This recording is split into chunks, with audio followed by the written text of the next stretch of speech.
BJP के वो दो झूठ जिनके खिलाफ हरीश रावत का हल्ला बोल। 20 दिन की यात्रा कर जनता को जगाने का लिया संकल्प। रोड मैप तैयार, पूर्व सीएम भी तैयार और साथ में तैयार कांग्रेस समर्थक। धामी सरकार को हरदा ने ललकारा तो मचा हंगामा। पूर्व सीएम ने मांगे सबूत लेकिन नहीं मिला जवाब। झूठी तोहमत से खफा हरीश रावत ने दिया खुला चैलेंज और जनता की अदालत में जाने का लिया फैसला। वीडियो जारी कर हरीश रावत ने अपने इरादे किए जाहिर और सियासी गलियों में कर दिया धमाका। हरदा का वीडियो सोशल मीडिया पर हो रहा वायरल। इधर कांग्रेस कार्यकर्ता यात्रा की तैयारी में लगे, उधर बीजेपी वाले तंज कसने में लगे। जिन दो झूठ की बात हरीश रावत ने की, उनकी हकीकत ने सबको चौंका दिया। क्या आप भी इस बात से सहमत हैं? कमेंट जरूर करें। भाजपा ने दो झूठ बोले सत्ता का अपहरण करने के लिए।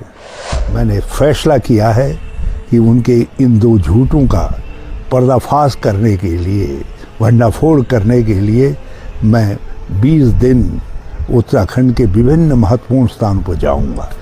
ये हैं उत्तराखंड के पूर्व मुख्यमंत्री हरीश रावत, जो उत्तराखंड की सत्ताधारी पार्टी बीजेपी से नाराज दिखाई दे रहे हैं, खफा दिखाई दे रहे हैं और खिंचे खिंचे दिखाई दे रहे हैं। हरीश रावत ने बीजेपी की तरफ से उनके ऊपर दो झूठे आरोप लगाने का आरोप लगाया है और हरीश रावत ने कहा कि जब ये आरोप मेरे ऊपर लगाए गए तो मैंने सत्ताधारी पार्टी से सबूत मांगे, लेकिन सत्ताधारी पार्टी कोई भी सबूत पेश नहीं कर पाई और इसीलिए अब मैं इस मामले को लेकर जनता की अदालत में जाने वाला हूं। हरीश रावत ने इस मामले को लेकर सोशल मीडिया पर एक वीडियो पोस्ट किया है और वीडियो को पोस्ट करते हुए हरीश रावत ने जो कहा उसने उत्तराखंड की सियासत में सनसनी फैला दी है। हरीश रावत ने आरोप लगाते हुए कहा कि बीजेपी के पास उनके ऊपर तोहमत लगाई गई है जो उसका कोई सबूत नहीं है और इसीलिए अब मैं जनता की अदालत में 20 दिन के लिए जाऊंगा और अलग अलग जगह जाकर जनता से इस मामले के बारे में सवाल करूंगा और जनता की जो भी राय होगी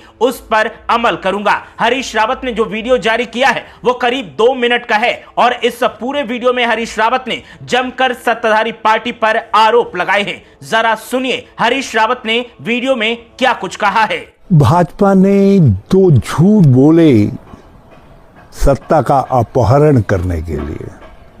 2017 में बोला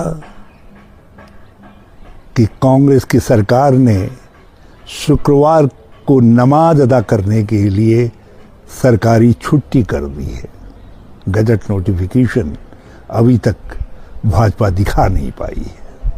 दूसरा झूठ बोला 2022 में मेरा नाम लेकर के कि सत्ता में आएंगे, मुस्लिम यूनिवर्सिटी बनाएंगे। अभी तक ना कोई अखबार जिसमें बयान छपा हो और न कोई न्यूज़ चैनल, यहाँ तक कि यूट्यूबर आदि के पास भी उस बयान का कोई वीडियो वो दिखा नहीं पाए। मैंने फैसला किया है कि उनके इन दो झूठों का पर्दाफाश करने के लिए, भंडाफोड़ करने के लिए मैं 20 दिन उत्तराखंड के विभिन्न महत्वपूर्ण स्थानों पर जाऊंगा। कल मैंने रुड़की में गंगा आरती जो प्रारंभ हुई है उसमें भाग लेकर मां गंगा से आशीर्वाद लिया है अपने इस अभियान के लिए। और इसी अभियान के साथ एक पूरक अभियान के रूप में मैंने ये भी कहा है आपसे कि कल मैं मां कात्यायनी के स्वरूप की आराधना कर, उसको प्रणाम कर आप सबसे ऐसे अपनी सरकार के एक निर्णय को प्रतिदिन चुनाव आने तक साझा करूंगा और आपसे पूछूंगा कि मेरी सरकार के लिए गए इस निर्णय से हिंदू धर्म को और सनातन धर्म को शक्ति मिली है या वो कमज़ोर हुआ है। क्योंकि भाजपा हम पर हिंदू विरोधी और सनातन विरोधी होने का जो आरोप मढ़ती है, अब समय आ गया है कि उसका भी खुलासा किया जाए और मैं प्रतिदिन अपनी सरकार द्वारा लिए गए एक निर्णय को आपसे साझा करूंगा। मुझे उम्मीद है कि आप ज़रूर हमारे इस वीडियो पोस्ट के साथ जुड़ेंगे और अपनी प्रतिक्रिया हम तक पहुंचाएंगे।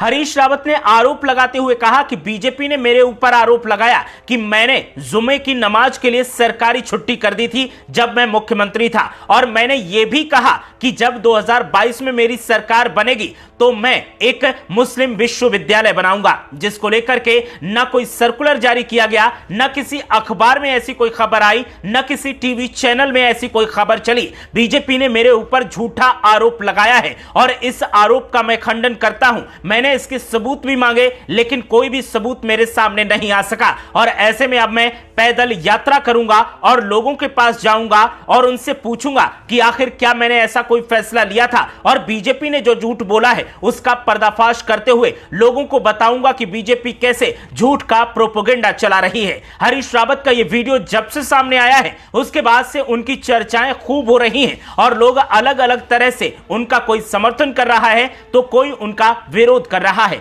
आपकी राय क्या है, हमें कमेंट करके जरूर बताएं।